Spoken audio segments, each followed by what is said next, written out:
Yo diría que suponer que una sociedad compleja como la nuestra o cualquier sociedad hoy día puede resolver esto que nosotros llamamos malestar desde hace algunos años o décadas, más bien, em, y que en el pasado pudo haberse llamado de otra forma, es utopía.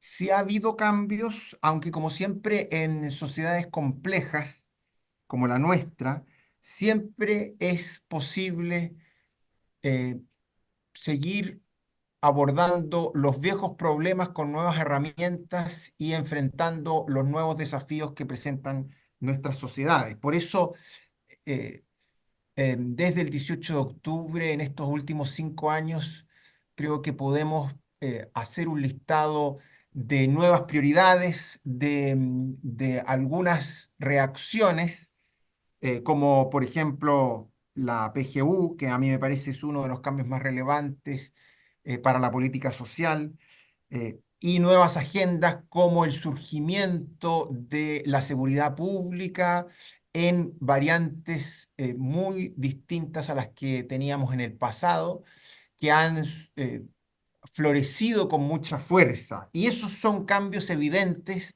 en estos 5 años, no necesariamente ellos fruto del estallido social, pero sí con conexión y parte de ello. La pregunta por la canalización del malestar es una pregunta que yo creo también es relevante hacerse, porque el malestar no es una cuestión de un momento, sino que yo pensaría que el malestar es una expresión de las sociedades modernas que debe ser atendida por la clase política en cuanto a que éste se expresa en nuevos desafíos, nuevos problemas, en inquietudes que las sociedades modernas presentan en nuestras sociedades. Y eso tiene distintas expresiones, expresiones sociales, expresiones culturales, expresiones económicas, expresiones propias de la intimidad familiar. eh, y a mí me parece que nosotros nunca vamos a poder decir autocomplacientemente de que se han resuelto los problemas, sino que lo que pensaría yo es que debemos intentar es ver cómo los nuevos problemas deben ser abordados o los viejos problemas se abordan con nuevas herramientas. Por eso entonces em, el malestar o como quiera que le llamemos, va a ser siempre un desafío de la política y su canalización va a ser siempre una preocupación o debiera ser siempre una preocupación muy intensa de quienes ejercen cargos públicos. Yo diría que suponer que eh, una sociedad compleja como la nuestra o cualquier sociedad hoy día puede resolver esto que nosotros llamamos malestar desde hace algunos años o décadas, más bien, em, y que en el pasado pudo haberse llamado de otra forma, es utopía. Y lo que sí es cierto es que nosotros debemos combatir intensamente la utopía, porque la utopía es un veneno de la política, de cualquier sociedad. Y entonces, ¿qué es lo que me plantearía yo? Tenemos que, la política se debe enfrentar a, como digo, viejos problemas con nuevas herramientas, y esos viejos problemas los conocemos en la educación, la salud, nuestra propia forma de convivencia, y a nuevos problemas. Y esos nuevos problemas también podemos listarlos. El que surge primeramente hoy es el crimen organizado, nuevas formas de actuar delictual. Eh, Eso se llame malestar o no, eso se llame como se llame, debe ser una preocupación incesante de la política y de la política pública. Debe ser una preocupación incesante de nuestra reflexión colectiva. Sobre primero el 18 de octubre, yo creo que el estallido social fue una crisis en todos los niveles. Fue una crisis política, fue una crisis social, fue una crisis institucional, fue también una crisis económica, fue una crisis de la representación, es decir, fue una crisis en todos los niveles como no habíamos tenido en muchas décadas.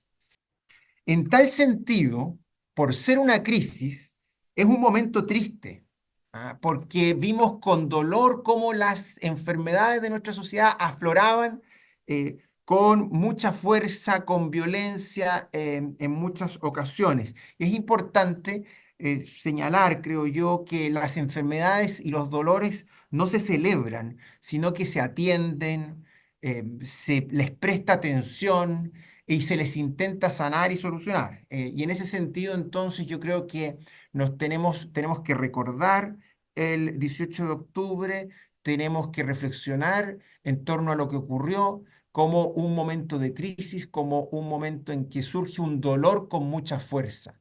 Y desde esa misma perspectiva, entonces, abordarlo como tal, no como un momento epifánico, no como un nuevo comienzo, no como un momento refundacional, sino como una expresión de dolores que deben ser atendidos. Lo que uno puede advertir de estos 5 años es que evidentemente tenemos deudas pendientes.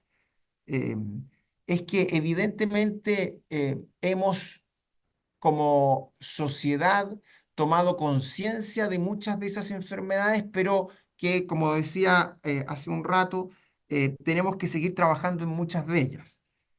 Por ejemplo, yo creo que no hemos sanado en muchos aspectos. Por ejemplo, me da la impresión que no hemos sanado en nuestro ambiente político, que sigue siendo un poco tóxico y es imprescindible sanar nuestro ambiente político para canalizar las demandas sociales y para que el sistema político logre ponerse nuevamente en marcha asegurando gobernabilidad. Creo que tampoco hemos sanado, puesto que no hemos recuperado nuestra capacidad de crecimiento económico, que es tan relevante para una política social robusta. Em, Creo que hay muchas de esas enfermedades que todavía no sanamos, puesto que eh, los desafíos sociales siguen ahí muy presentes. Ahora, ¿qué sí hemos aprendido? Em, la primera es, y a mí me parece importante destacarla, es que aprendimos que la violencia no es el camino. Yo creo que la política aprendió, o yo espero que esté aprendiendo, que nunca se debe legitimar la violencia. Tras el 18 de octubre, especialmente a nivel de la política, ocurrió como un cierto delirio colectivo en donde se le rendió homenaje a la primera línea, se le rendió homenaje a grupos violentistas que destruían y causaban daño. Eso, ese coqueteo con la violencia, esa cierta legitimidad que se le dio a la violencia, creo que hoy día se mira con alguna vergüenza. Es verdad que quizás no todos han hecho una autocrítica, pero es también cierto que hoy día mi impresión y lo que yo también espero es que la violencia como medio de acción política está más deslegitimado porque vemos que ese delirio colectivo en que incurrió una parte importante de la clase política, no contribuyó, sino que lo que sirvió fue a validar una violencia que nunca es un camino que deba suscribirse.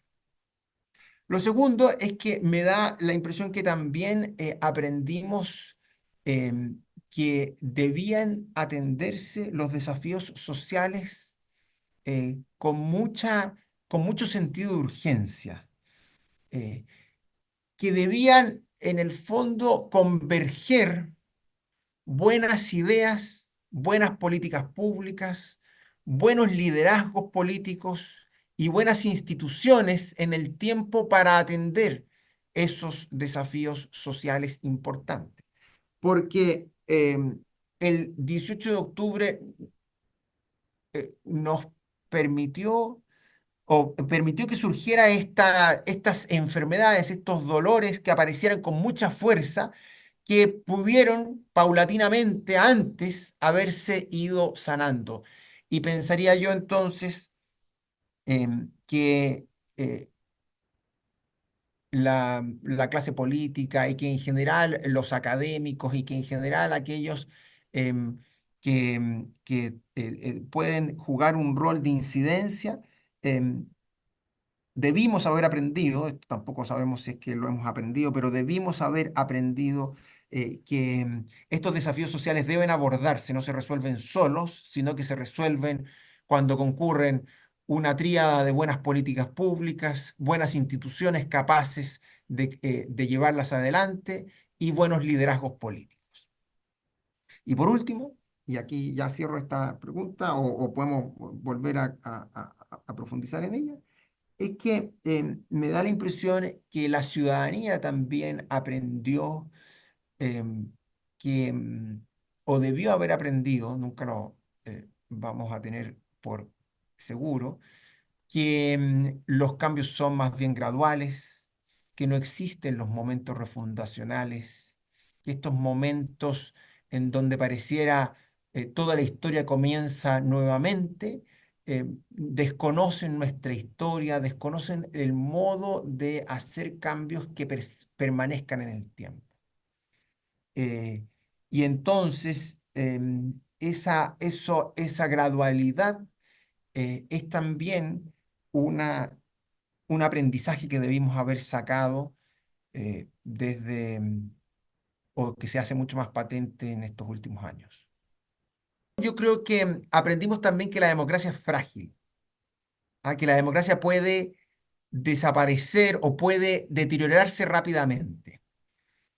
Creo también que aprendimos que no existen los oasis, que la violencia, el populismo está cerca de Chile, está a la vuelta de la esquina, y que esta idea de que nosotros como Chile somos inmunes a las enfermedades del mundo no es correcta. Que debemos esforzarnos en nuestra democracia, en nuestros consensos, para protegernos de los populismos, para protegernos de la violencia, para protegernos de la mala política. Yo me parece que también aprendimos que hay buenos liderazgos políticos y que hay malos liderazgos políticos, que hay buenos líderes políticos que intentan canalizar las demandas y las crisis por medio de vías institucionales, que intenten converger hacia propósitos comunes, y que hay malos líderes políticos que buscan el oportunismo o buscan llevar adelante agendas excluyentes. Em, Ahora, yo creo que de todo eso tenemos que seguir aprendiendo porque nunca se aprende y la convicción, o más bien, digámoslo así, siempre tenemos que seguir renovando nuestras convicciones y renovando nuestros aprendizajes. Y por eso tenemos que seguir aprendiendo em, a resolver nuestros disensos en un modo sensato, en una discrepancia, sin que veamos algo como un enemigo. Respecto a los procesos constitucionales, me parece que lo primero que hay que señalar es que estos fueron el mecanismo institucional para intentar canalizar la crisis política, la crisis social, la crisis global que surgió a partir del 18 de octubre.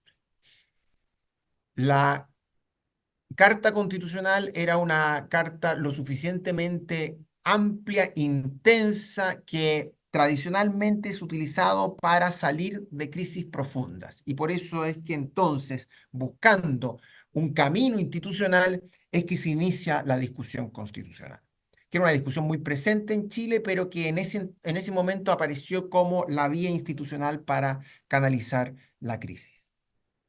Ahora, con la perspectiva del tiempo y tras dos procesos que son fallidos, yo creo que podemos intentar empezar a sacar algunas conclusiones. La primera es que mi impresión es que actualmente aparece bastante claro que el discurso del cambio constitucional global, que el discurso de la nueva constitución era un discurso algo tramposo, porque era un discurso muy abstracto, era un discurso que en realidad no cambiaba la vida a las personas.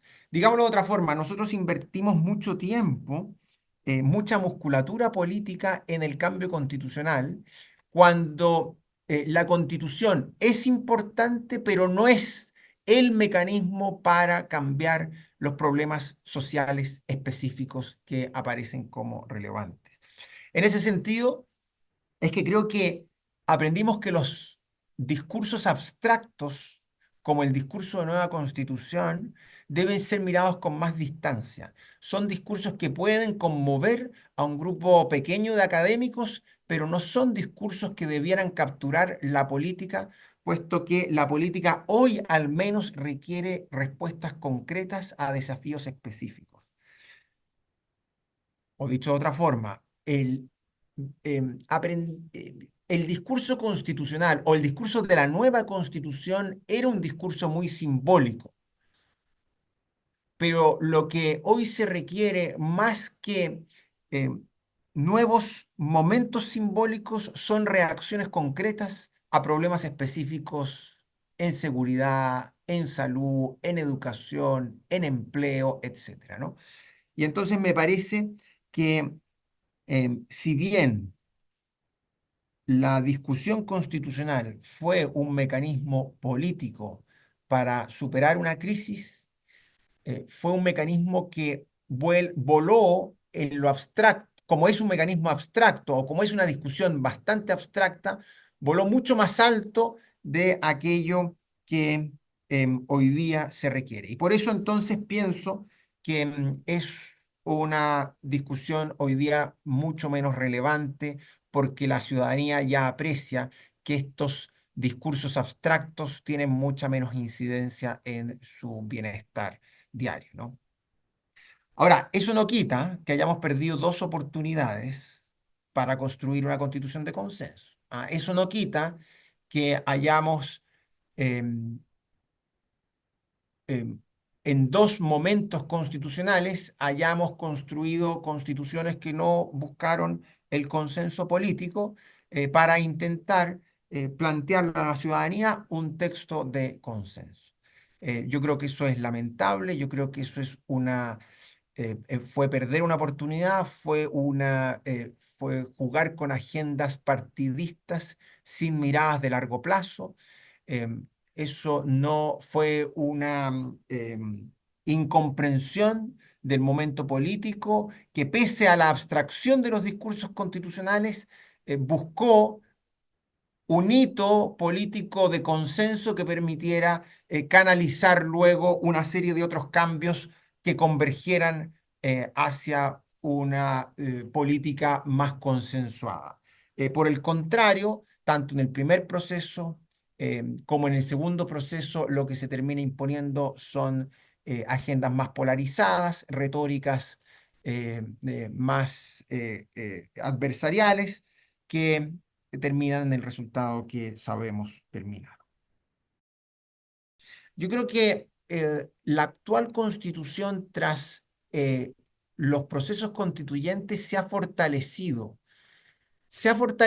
no como un texto que genere total adhesión, pero sí se ha fortalecido como un texto que ha sido objeto de adhesión por fuerzas políticas de izquierda y de derecha en comparación con otros textos. Es decir, es una especie de adhesión no por afecto, pero sí por ser una norma posible y adecuada para un momento preciso.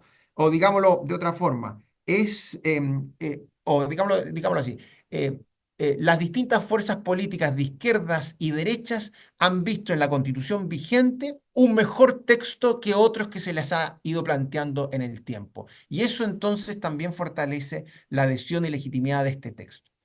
Creo además que este texto, el texto constitucional vigente, eh, ha perdido centralidad en la discusión política.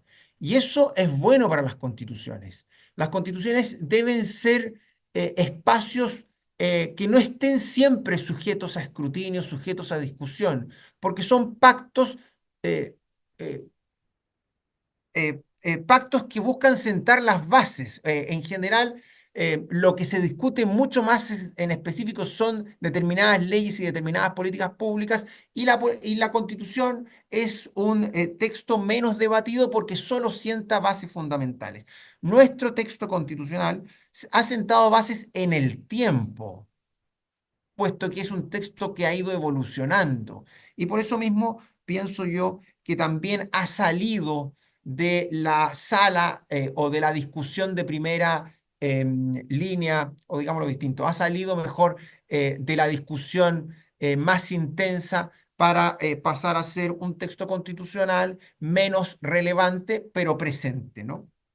Y por eso pienso entonces que la discusión constitucional, la discusión de nueva constitución está completamente superada. La relación entre la ciudadanía y las instituciones. Yo pensaría que em, otro de los aspectos que tenemos que mirar con atención em, es de qué modo el Estado logra mediar eh, y responder a los desafíos de la ciudadanía. Y para eso entonces se requieren instituciones mucho más ágiles, se requiere acuerdos eh, mucho más fuertes y también se requiere una conexión mucho mayor entre el sistema político y la ciudadanía. Y a mí me parece que ese es un gran desafío que todavía debemos seguir pensando, es decir, em, cómo logramos crear instituciones mediadoras o logran las instituciones mediadoras canalizar los sentires ciudadanos. Porque estas no son solo estatales, ahí está la sociedad civil, que hoy día actúa con una capacidad de mediación muy superior a la estatal, porque no es que haya un solo mediador, sino que hay múltiples mediadores que tienen que ser capaces de transmitir las diversas voces y transformarlas en reacciones de la política y de la política pública. Y yo creo que eso complejiza nuestro sistema político. Lo que los populismos prometen es reacciones simples a problemas difíciles, a problemas complejos. Nosotros sabemos que no existen las reacciones simples, que no existen las respuestas fáciles a los problemas complejos y que la democracia eh, representativa es un mecanismo para administrar la complejidad. Pero, y aquí es donde está el desafío, ese mecanismo para administrar la complejidad no puede ser eh, un mecanismo eterno que nunca logre reaccionar a las complejidades sociales. Y por eso entonces la democracia requiere también de reacciones ágiles. Y la política debe administrar la complejidad, pero debe ser capaz de agilizar la respuesta. Y esto se logra fortaleciendo la sociedad civil que muchas veces entrega respuestas ágiles y modernizando un Estado enquistado muchas veces o muy antiguo para que el Estado también logre llevar la política con mayor agilidad hacia quienes realmente lo necesitan. Algo de eso.